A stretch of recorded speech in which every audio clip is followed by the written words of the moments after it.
نحمده ونصلي على رسوله الكريم اما بعد اعوذ بالله من الشيطان الرجيم بسم الله الرحمن الرحيم يا ايها النبي انا ارسلناك شاهدا ومبشرا ونذيرا وداعيا الى الله باذنه وسراجا منيرا. آج آپ کے سامنے پارہ نمبر 22 کی چند آیتوں کی وضاحت مشاہدہ کی جائے گی.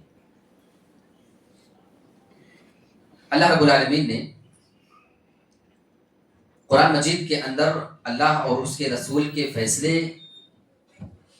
کے اوپر کسی دوسرے فیصلے کو ترجیح دینے والے کے بارے میں بات کی ہے، اور ہمیں اور آپ کو بتایا ہے کہ اگر اللہ اور اس کے رسول کا فیصلہ آ جائے تو دوسرا فیصلہ کرنے کا اختیار نہ کسی مسلمان مرد کو ہے نہ کسی عورت کو ہے. وما كان لمؤمن ولا مؤمنة اذا قضى الله ورسوله امرا ان يكون لهم الخيرة من امرهم، کہ جب اللہ کا فیصلہ ہو جائے اور رسول کا فیصلہ ہو جائے تو کسی بھی مومن مرد کے لیے اور کسی بھی مومنہ عورت کے لیے یہ جائز ہی نہیں ہے کہ اپنے معاملے میں ان کا اختیار باقی رہے، اپنے حساب سے اپنے معاملے کو حل کریں جب کسی معاملے میں فیصلہ رسول کا اور اللہ کا آ جائے، اور اگر اس کے خلاف کوئی کرتا ہے تو وہ کھلی ہوئی گمراہی کے اندر پڑا ہوا ہے. آگے چل کر کے اللہ رب العالمین نے اپنے نبی کی 5 صفت بیان کی ہے، اور بڑی پیاری پیاری 5 صفت اللہ کے نبی کی جو بیان کی وہ قابل غور ہے. یا ایھا النبی انا ارسلناک شاہدا ومبشرا ونذیرا وداعیا الی اللہ باذنہ وسراجا منیرا. اے میرے نبی، ہم نے آپ کو گواہ بنا کر کے بھیجا ہے اور ہم نے آپ کو خوشخبری بشارت دینے والا بنا کر کے بھی بھیجا ہے. ہم نے آپ کو اللہ کی جانب لوگوں سے ڈرانے والا بھی بنا کر کے بھیجا ہے، اور ہم نے اللہ کی جانب دعوت دینے والا بلانے والا بنا کر کے بھیجا ہے، اور ہم نے آپ کو روشن چراغ اور روشن سورج بنا کر کے بھیجا ہے. سب سے پہلی صفت پہ آپ غور کریں، اللہ فرماتا شاہدن، آپ کو گواہ بنا کر کے بھیجا ہے. کل قیامت کے دن اللہ کے نبی اپنی امت کے اوپر گواہی دیں گے. جب ساری امتوں کے اوپر امت محمدیہ سے گواہی لی جائے گی کیا ان کے پاس کوئی رسول آیا تھا یا نہیں، امت محمدیہ کہے گی کہ ان کے پاس رسول بلانے کے لیے آئے تھے. اب اپنی امت کے اوپر گواہی دینے کے لیے اللہ کے نبی کو بلایا جائے گا. وَتَكُونَ الرَّسُولُ عَلَيْكُمْ شَهِيدًا، نبی کو بلایا جائے گا تاکہ وہ ہمارے اور آپ کے اوپر گواہ بن سکیں. اللہ فرماتا ہم نے خوشخبری بنا دینے والا بھی بنا کر کے بھیجا ہے. صحیح بخاری صحیح مسلم، وہ صحیح بخاری کی حدیث آپ اٹھائیں، اللہ کے نبی کی ان 2 صفات کا تذکرہ آپ کو اس کے اندر مل جائے گا. جب ہم اور آپ اپنے گھر میں کسی بھی میت ہونے کے بعد اس کو کندھے پر لے کر کے چلنا شروع کر دیتے ہیں، اس آدمی کی 2 کنڈیشن ہو سکتی ہے. اس آدمی کی روح یا تو نیک ہوتی ہے یا اس کی روح پھر بری ہوا کرتی ہے. فَإِن كَانَتْ صَالِحَةً، مرنے والے کی روح اگر نیک ہوا کرتی ہے تو وہ ہم سے کیا کہتی ہے، قدمونی قدمونی، مجھے میری منزل کی جانب جلدی لے کر کے چلو، مجھے لے جانے میں دیر نہ کرو. آج ہمارے یہاں کا ماحول، انسان کے انتقال کے بعد 12 گھنٹے 24 40 گھنٹے تک اس کی لاش کو رو کر کے رکھا جاتا ہے. آج ہم لاشوں کے ساتھ ہی کھلواڑ کر رہے ہیں، فریزر بنا دیا، ثلاجہ بنا دیا، اور لاش کے ساتھ یہ ساری سہولتیں آج جو ہم فراہم کر رہے ہیں، حقیقت یہ ہے کہ اس کی وہ تقدیم نہیں بلکہ اس کی ہم درگت بنا رہے ہوتے. کتنے ایسی لاشوں کو دیکھنے کو مل گیا اللہ کی قسم کہ اتنے دیر تک ان کو روک دیا گیا نا کہ ان کو غسل دینا نصیب نہیں ہو سکا. یہ میں اپنے سامنے کی بات آپ کو بتا رہا ہوں. ہمارے گاؤں میں ایک نوجوان کا اچانک سے انتقال ہو گیا. ہمارے یہاں سسٹم ہے نا کہ جنازہ سامنے آنا چاہیے. اب اس کا انتقال بیچارے کا ممبئی میں ہو گیا. اب گھر والے ضد کر کے بیٹھ گئے کہ لاش آئے گی تو یہیں آئے گی. لے کر کے آئے، پورا معاملہ سب اسپتال اور یہ کورٹ کچہری کا چلا، اس میں لکھا پڑھی کر کے، اور جب لاش گھر آ کے پہنچتی ہے چیر پھاڑ ہو گیا اس کا، اور اس قدر لاش سے بدبو آ رہی تھی، اتنے گھنٹے گزر چکے تھے کہ جیسے ہی صندوق ہٹا کر کے اور اس کے کپڑے کو کھولنے کی کوشش کی گئی، ایسی بدبو اس کا جسم چھوا جا رہا، جسم میں سے دبا جا رہا تھا. اس کو غسل نہیں دے سکے. اسی حالت میں اس کو گاڑی میں اٹھا کر کے قبرستان پہ پہنچانا پڑا، اور ایسے ہی اس کو تیمم دلا کر کے قبر میں ڈالنا پڑا. میرے بھائی پھر کیا فائدہ ہو گیا اس کا، بتائیے آپ. نہ کسی نے اس کی شکل دیکھی، مطلب دیکھنا تک گوارا آپ نہیں کر سکتے تھے، وہ حالت اس کی آج انسان نے بنا دی بیچاروں۔ میرے پیارے ساتھیوں، کم سے کم لاشوں کے ساتھ ترس کھاؤ۔ کتنے لوگ تو بیچارے ہیں ایسے جو دنیا میں وصیت کر جاتے ہیں کہ میرے مرنے کے فوراً بعد مجھے جتنی جلدی ہو سکے دفن کر دینا، ورنہ ہم سبھی کا گریبان کو قیامت میں پکڑیں گے۔ یہ کھلواڑ مت کیا جائے۔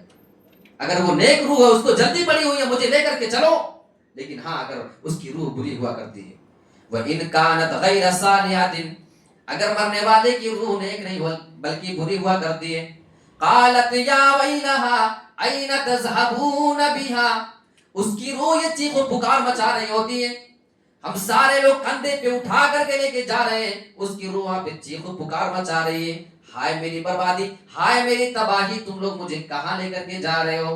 اسے معلوم ہے قبر میں ہمارا انجام اچھا نہیں ہونے والا ہے، قبر کے عذاب کے فرشتے اس کو سزا دینے، عذاب دینے کے لیے انتظار میں بیٹھے ہوئے ہوتے ہیں۔ یہ صحیح بخاری کی حدیث ہے۔ تو اللہ کے نبی خوشخبری بھی دیتے تھے اور آپ ڈرایا بھی کرتے تھے۔ ایک بڑی صفت اللہ کے نبی کی، وداعیا الی اللہ باذنہ، اللہ کی جانب ہم نے آپ کو بلانے والا بنا کر کے بھیجا ہے۔ یہ دعوت الی اللہ، یہ وہ کام ہے، یہ معاف کیجیے گا، یہ پھولوں کا راستہ نہیں بلکہ یہ وہ راستہ ہے کہ سب لوگ کانٹے پہ چلنے کی برابر ہے۔ کبھی اس پہ آپ کو گالیاں سہنی پڑتی ہیں، کبھی آپ کو لوگوں کی جانب سے پتھر کھانے پڑتے ہیں، کبھی لوگوں کی جانب سے پریشانیوں کا سامنا بھی کرنا پڑتا ہے۔ یہ دعوت الی اللہ کا کام بڑا مشکل ہے۔ جس آدمی کو صبر ہو، جو صبر کر پائے، وہی اس میدان میں ٹک سکتا ہے، دوسرے لوگوں کے تو اس میں قدم اٹھ جایا کرتے ہیں۔ اللہ کے نبی جب دعوت کا کام شروع کر رہے ہیں، آپ نے پوری 23 سال کی زندگی دعوت کا کام کیا، لیکن یہ ساری زندگی اٹھا کر کے دیکھیں آپ کو کتنی پریشانیوں کا سامنا کرنا پڑا ہے۔ اللہ کے نبی مکہ میں دعوت کا کام کر رہے ہیں، جب آپ لوگوں کو دین کی جانب بلایا کرتے تھے، کبھی آپ کے گلے میں چادر ڈال کر کے کھینچا گیا، کبھی آپ نماز پڑھ رہے ہیں، آپ کو نماز کی حالت میں آپ کی پیٹھ پہ اور آپ کی گردن میں اونٹ کی اوجھڑی، اس کی گندی چیز لا کر کے ڈال دی گئی، کبھی تو آپ کے گھر میں کھانے میں کوڑے کرکٹ ڈال دیے جایا کرتے تھے۔ اس طریقے سے نہ جانے کون کون سی پریشانی کا سامنا آپ کو کرنا پڑتا تھا۔ کبھی لالچ دی جا رہی ہے، کبھی دھمکایا بھی جا رہا ہے۔ وہ عتبہ بن ربیعہ، مکہ کے کافروں نے اس کو تیار کر لیا، تم جا کے محمد سے بات کرو کہ اس کام کو چھوڑ دے، اور ہر اعتبار سے اس کو لالچ دینا۔ آ کر کے اس نے نبی کے سامنے 3 لالچ، بہت بڑے بڑے 3 لالچ دیے تھے کہ دیکھو یہ سارے جو دین کے ڈھکوسلے بازی تم کر رہے ہو، ان کی نظر میں وہی تھا۔ اگر اس ارادے سے کر رہے ہو کہ تم دنیا کے بڑے دولت مند بن جاؤ، دولت چاہیے بولو، ہم تمہارے قدم میں دولت لا کر کے رکھ دیتے ہیں۔ اگر کسی خوبصورت حسین اور جمیل لڑکی سے شادی کرنے کے لیے یہ سارے کام کر رہے ہو تو بتاؤ عرب کی سب سے خوبصورت لڑکی سے تمہاری شادی کرا دیں گے۔ اور اگر سردار بننا ہے، حکومت لینے کے لیے سارے کام کر رہے ہو تو ہم تمہیں اپنا سردار ماننے کو تیار ہیں۔ یہ 3 کتنے بڑے بڑے آفر تھے، آپ نے ان آفر کو اپنے پیروں کی نوک پہ رکھا، جوتے کی نوک پہ رکھا، اور آپ نے قرآن مجید کی چند آیتیں ان کے سامنے رکھی۔ وہ بالکل سنتا ہے اور اٹھ کر کے چلا جاتا ہے۔ جب اس کے سرداروں نے دیکھا، جن لوگوں نے اس کو بھیجا ہوا تھا، دیکھا چہرہ لٹکا ہوا لے کر کے آ رہا ہے، سمجھ گئے کہ جو چہرہ لے کر کے گیا تھا وہ چہرہ واپس اس کا نہیں آ رہا ہے، معاملہ کچھ تو گڑبڑ ہے۔ تو یہ دعوت کے کام میں ہمیں صبر بھی کرنا پڑے گا، اس میں لالچ بھی دی جائے گی، اس میں آپ کو پریشانی بھی آئے گی، ان تمام چیزوں پہ ہمیں اور آپ کو صبر کرنا ہے۔ اور 5ویں صفت وسراجا منیرا، اللہ فرماتا ہے کہ ہم نے آپ کو روشن سورج بنا کر کے بھیجا تھا۔ جیسے سورج نکل جائے تو دنیا کی تاریکی چھٹ جایا کرتی ہے، اسی طریقے سے جب آپ اس دنیا میں آئے تو شرک اور کفر آپ کے سامنے دم توڑتے ہوئے نظر آئے۔ یہ اللہ کے رسول کی برکت تھی کہ آپ نے ایسی محنت کی اور آپ نے اس قدر روشن دنیا میں ہدایت کی پھیلائی کہ آپ کے سامنے کفر و شرک کا جو ہے جنازہ نکل گیا اور آپ نے تمام چیزوں کا خاتمہ کر دیا تھا۔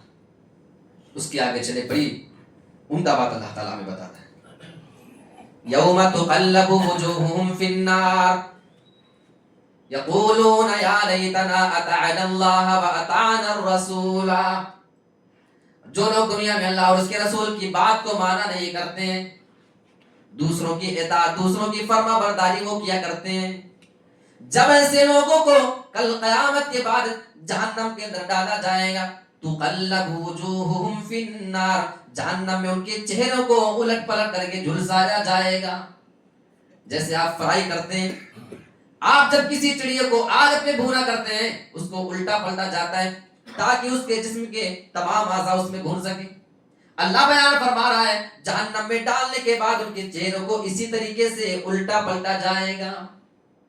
اس موقع پہ جب یہ عذاب اپنے سامنے پائیں گے، یقولون یا لیتنا اطعنا اللہ واطعنا الرسول، ان کی زبان سے یہ جملہ نکلے گا، اے کاش ہم نے اللہ اور اس کے رسول کی بات کو مانا ہوتا، ان کی اطاعت کی ہوتی، تو آج ہمارے سامنے یہ ساری مصیبت، یہ ساری پریشانی نہیں آنے پاتی۔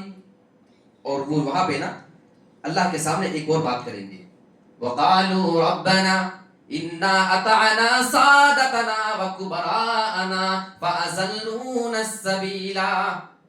اے ہمارے پروردگار، ہم نے دنیا میں اپنے سرداروں کی بات کو مانا تھا، ہم نے اپنے بڑوں کی بات کو مان لیا تھا، فَأَضَلُّونَا السَّبِيلَ، لہٰذا ان لوگوں نے ہمیں سیدھے راستے سے گمراہ کر دیا، سیدھے راستے سے بھٹکا دیا تھا۔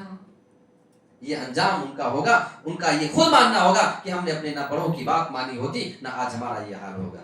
ربنا آتهم ضعفین من العذاب والعنهم لعنا کبیرا، اے میرے رب آج یہ عذاب ہمیں جو مل رہا ہے انہی لوگوں کی وجہ سے، ہمارے سردار جنہوں نے ہم کو دنیا میں گمراہ کر دیا تھا، اے ہمارے رب جن کی وجہ سے ہمیں آج یہاں پہ عذاب ہو رہا ہے، ہمیں تو سنگل عذاب مل رہا ہے، تو ان کو ڈبل اور دوہرا عذاب میں مبتلا کر دے، وَلْعَنْهُمْ لَعْنًا كَبِيرًا، اور ان کے اوپر تو بہت بڑی لعنت بھیج دے۔ آپ اندازہ کیجئے وہاں انسان اسی کے خلاف بددعا کرے گا اور اسی کو برا بھلا کہے گا جس کے پیچھے آج لوگ چلا کرتے ہیں اور اسی کے پیچھے گمراہی کے راستے پہ لگے ہوئے ہیں۔ کل قیامت کا منظر یہ ہوگا کہ انسان ان کے خلاف بددعائیں کرے گا۔ اور آگے چلے، اللہ رب العالمین نے ایسے لوگوں کی حقیقت بتائی ہے جو دنیا میں کسی کو چھوڑ کر کے کسی کو پکارا کرتے ہیں۔ والذین تدعون من دونہ ما یملکون من قطمیر، اور اللہ کے علاوہ چھوڑ کر تم جن کو بھی پکارا کرتے ہو، ما یملکون من قطمیر، یہ قطمیر کے بھی مالک نہیں۔ قطمیر جانتے کیا ہے؟